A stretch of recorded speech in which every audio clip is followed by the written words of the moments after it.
എല്ലാവർക്കും നമസ്കാരം. ഗുരുവായൂർ ക്ഷേത്രത്തിലെ ഭക്ഷണത്തിനുള്ള ക്യൂ ആണ് ഇപ്പോൾ കാണുന്നത്. ക്ഷേത്രത്തിൽ ക്യൂ നിൽക്കുന്ന സ്ഥലത്ത് കുട്ടികൾക്ക് എന്തുകൊണ്ട് പ്രയോറിറ്റി നൽകുന്നില്ല എന്നുള്ളത് എപ്പോഴും ചിന്തിക്കുന്ന ഒരു കാര്യം തന്നെയാണ്. കുട്ടികളുടെ രക്ഷിതാക്കൾക്ക് അറ്റ്ലീസ്റ്റ് പ്രയോറിറ്റി കൊടുത്തുകൊണ്ട് അവരെ മറ്റു വഴികളിലൂടെ ഭക്ഷണത്തിന് വേണ്ടി എത്തിക്കാൻ വേണ്ടിയുള്ള സൗകര്യം അത്യാവശ്യമായിട്ടും ദേവസ്വം ഒരുക്കേണ്ടതുണ്ട്. എന്താണെന്ന് വെച്ച് കഴിഞ്ഞാൽ, ഈ ക്യൂവിൽ നിൽക്കുമ്പോൾ കേൾക്കുന്ന ശബ്ദങ്ങൾ കുട്ടികളുടെ കരച്ചിലിൻ്റേത് മാത്രമാണ്. നാല് പാടുന്ന ചെറിയ കുട്ടികൾ, അതും ഈ ചൂട് കാലത്ത് ഇത്രയും നേരം ക്യൂവിൽ നിൽക്കുക. അപ്പോൾ ഒരു പാരൻറ്റിന്, അച്ഛനോ അമ്മയ്ക്കോ ആർക്കെങ്കിലും ഒരാൾക്ക് ഭക്ഷണത്തിന് നേരിട്ട് കയറാനുള്ളൊരു സാഹചര്യം ഒരുക്കി കൊടുക്കേണ്ടത് വളരെ അത്യാവശ്യമുള്ളൊരു കാര്യമാണ്. അതിലേക്ക് ദേവസ്വത്തിൻ്റെയൊക്കെ ശ്രദ്ധ പതിയുമെന്ന് തന്നെയാണ് പ്രതീക്ഷിക്കുന്നത്.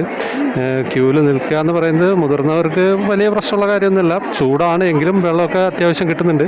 പക്ഷേ കുട്ടികളെയും കൊണ്ട് നിൽക്കുന്ന രക്ഷിതാക്കൾ കരച്ചിൽ കൊണ്ട് വേറെ ഒരു രക്ഷയില്ലാത്ത അവസ്ഥയാണ്. അപ്പം ബാക്കിയുള്ള രീതിയിൽ അത്യാവശ്യം സൗകര്യങ്ങളൊക്കെ കൊടുത്തുകൊണ്ട് പലരെയും നമുക്ക് ക്യൂവിലില്ലാതെ കയറാൻ പറ്റുന്നുണ്ട്. അപ്പം അതേ രീതിയിൽ കുട്ടികളുള്ള രക്ഷിതാക്കളിൽ ഒരാളെ എന്ത് തന്നെയായാലും ഭക്ഷണത്തിന് ക്യൂ നിൽക്കാത്ത രീതിയിൽ കടത്തിവിടാൻ പറ്റുന്ന സൗകര്യം ഉണ്ടാക്കാൻ പറ്റിയാൽ അത് ഏറ്റവും നല്ലൊരു കാര്യമാണ്. ഉണ്ണിക്കണ്ണൻ്റെ ക്ഷേത്രമാണ് ഗുരുവായൂർ. അപ്പം ആർക്ക് പ്രയോറിറ്റി കൊടുത്തില്ലെങ്കിലും പിഞ്ചു കുഞ്ഞുങ്ങൾക്ക് പ്രയോറിറ്റി കൊടുക്കേണ്ടത് വളരെ അത്യാവശ്യമുള്ള കാര്യമാണ്. ഇതിപ്പോൾ ഇന്നത്തെ ക്യൂവിൽ നിൽക്കുമ്പോഴുള്ള കാഴ്ചയാണ് നമ്മൾ ഈ കാണുന്നതൊക്കെ. അപ്പം അതിലേക്ക് ക്ഷേത്രത്തിൻ്റെ അധികൃതരുടെ ശ്രദ്ധ എത്രയും പെട്ടെന്ന് പതിയേണ്ടതാണ്. കുട്ടികൾക്ക് വെള്ളം കൊടുത്തിട്ടൊന്നും കാര്യമില്ല. എന്താണെന്ന് വെച്ച് കഴിഞ്ഞാൽ, കുട്ടികൾക്ക് കുറച്ച് നേരം അങ്ങനെ നിൽക്കാൻ പറ്റുള്ളൂ. കൂടുതൽ സമയം എന്ത് തന്നെയായാലും കുട്ടികൾക്ക് നിൽക്കാൻ പറ്റില്ല.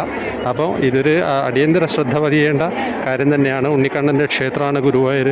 അപ്പം ഗുരുവായൂർ കുട്ടികൾ നിലവിളിക്കുക എന്ന് പറയുന്നത് അതൊരു സുഖമുള്ള കാര്യമല്ല. അപ്പം കുട്ടികൾക്ക് പ്രയോറിറ്റി എപ്പോഴും കൊടുക്കുക. അതിനുള്ള ഒരു ശ്രദ്ധ അടിയന്തരമായിട്ട് പതിയണം. എന്തായാലും ഈ വീഡിയോ എല്ലാവരിലേക്കും എത്തിക്കുന്നു പ്രതീക്ഷിക്കുന്നു.